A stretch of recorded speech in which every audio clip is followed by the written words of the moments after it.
He had everything: wealth, power, and a name that commanded respect in every room he walked into. But inside his perfect world, there was a silence. No amount of money could break the silence of his disabled son, whose world felt limited, fragile, and incomplete. Then, one evening, in the middle of an ordinary restaurant, something happened that shattered every assumption he had about life. A simple dance step, led not by him, but by someone society often overlooked, a black waitress, would flip his world upside down. How could a moment so small carry the power to change everything he thought he knew? The billionaire had built his empire from the ground up, turning boardroom battles into victories and competitors into allies. To the world, he was untouchable, an image of success and control. But behind the marble walls of his mansion, life carried a quiet ache. His son, born with a disability that limited his ability to walk with ease, lived in a world where he was often treated as fragile. Doctors spoke in cautious tones, teachers lowered expectations, even strangers cast sympathetic glances that reminded the boy he was different. The father tried to shield him with luxuries, private tutors, specialized equipment, the best medical care money could buy. Yet nothing seemed to fill the invisible gap in his son's heart. The boy longed for freedom, for moments where he wasn't defined by his limitations, but by his spirit. The father, despite his wealth, could not buy that for him. It was a Saturday evening when the two sat down at a restaurant, hoping for nothing more than a quiet meal. The air buzzed with soft music, and people laughed around them.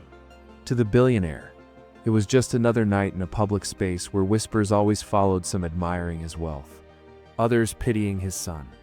But what neither of them knew was that before the night ended, they would witness something that would challenge the very foundation of how the father saw the world. And here's a question for you. If you were in his shoes, watching the world judge your child through nothing but limitations, what would you do to change it? The waitress noticed them as soon as they entered. She had worked long shifts before, serving countless tables, but something about the boy caught her eye. While most people barely looked at him, she saw more than his wheelchair. She saw the way his eyes lit up. When the band in the corner strummed the first notes of a lively song, she brought their order with a warm smile. Cheating him, not as fragile. But as if he were simply another boy enjoying dinner with his father. For the billionaire, it was unusual. He was used to people either staring too long or avoiding his son altogether, afraid of saying the wrong thing. But here was this young black waitress moving with ease, laughing gently, and addressing the boy directly. The night went on, the music grew louder, and then something remarkable happened. The waitress noticed the boy tapping his fingers against the table in rhythm, his shoulders swaying slightly as if his body longed to join the world of movement he so often felt excluded from. She didn't hesitate. She leaned closer, whispered something softly, and then extended her hand toward him. The father froze. His instincts screamed caution. His son's legs were weak, his balance uncertain. But before he could intervene, the boy's hand reached out, trembling yet determined. The waitress guided him gently toward the open space near the band. Every step was slow, uncertain, but purposeful. The restaurant seemed too quiet as people turned to watch. Unsure of what they were witnessing, the billionaire's heart pounded, not with fear for his son's safety, but with something deeper, something he couldn't name. This was not a nurse, not a therapist, not someone paid to guide his child. This was a stranger, someone who carried no obligation, choosing to give his son a moment of dignity, of joy, of freedom. The boy stumbled once, and the father almost rose from his chair. Then it happened. The waitress steadied him, whispered encouragement, and let him lead his fragile frame, guiding the step, not hers. For the first time in his life, the boy wasn't being led, he was the leader. The father's chest tightened as he saw his son's face transform. His eyes sparkled with a confidence the billionaire had never seen before. Around them, the room softened. Some clapped quietly, others smiled, but all eyes were fixed on a boy who had, for that brief moment, defied every limitation in the world. Had placed on him, the billionaire gripped the edge of the table, torn between pride and disbelief. This wasn't just a dance, it was a rebellion against the quiet chains life had wrapped around his son.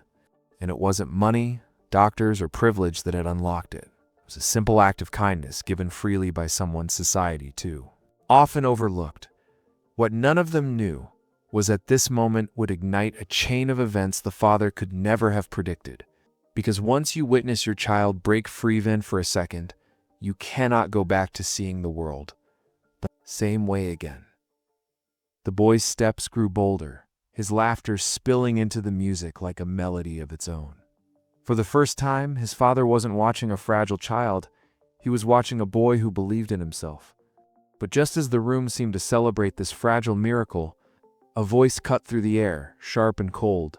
A man at another table muttered loud enough for everyone to hear. His words dripped with disdain, dismissing the waitress as out of place, mocking her for daring to make a scene with someone like that. The laughter of a moment ago fell silent, replaced by a heavy stillness. Eyes shifted, not toward the waitress or the boy, but toward the billionaire. What would he do? Father's chest tightened. He had faced rivals in boardrooms, outmaneuvered, powerful men, but never had he felt such a storm inside. Rage, shame, and helplessness collided as he watched the joy on his son's face falter, the light dimming under the weight of cruelty.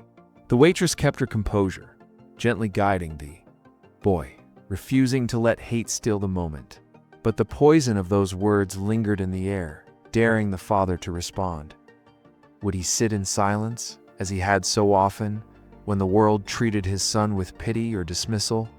Or would he stand risking reputation, risking the image of control he had so carefully built to defend not only his son, but the woman who had given him a freedom he could never buy? The boy stumbled again, looking back at his father for reassurance. In that instant, the billionaire knew. This was no longer about money, power, or image. It was about the kind of man his son would one day remember him to be. So tell me, if you were in his place, with the whole room watching, what would you do? The father rose from his seat. For a moment, the entire restaurant seemed to hold its breath. He walked toward his son and the waitress, his footsteps echoing louder than the music itself. Standing beside them, he placed his hand gently on his boy's shoulder, not to guide him, but to show the world he stood with him. Then he turned, his gaze locking on the man who had spoken. The silence was deafening, but his presence alone was an answer. No wealth, no words, just a clear and undeniable stand. The man looked away, shrinking under the weight of the room's disapproval. The waitress straightened, her eyes filled with quiet strength, while the boy's smile slowly returned. They continued, the boy leading the dance once more. And for the billionaire, it was no longer just a dance, it was a revelation. That night, he realized something money had blinded him to for years.